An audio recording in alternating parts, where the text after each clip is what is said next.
defilata a cui hanno partecipato anche gli animali che trasportavano come una volta i carri con i prodotti del campo. Al sapore della tradizione della campagna più autentica, la festa del ringraziamento organizzata da Coldiretti e che quest'anno si è celebrata ad Este.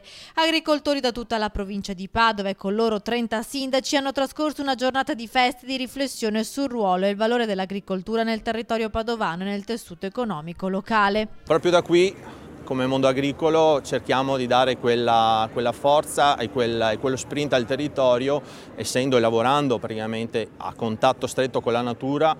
E denunciamo da un aspetto quella fragilità della zona, dall'altro cerchiamo di dare quel contributo fondamentale per far sì di migliorare una zona, un territorio, anche per il bene dei cittadini stessi che ci vivono. In primo piano i prodotti agricoli arrivati da tutte le zone della provincia presentati all'offertorio durante la celebrazione nel Duomo di Santa Tecla e poi nei banchi espositivi che hanno animato le strade di Este con il mercato di campagna amica organizzato dalle aziende agricole locali.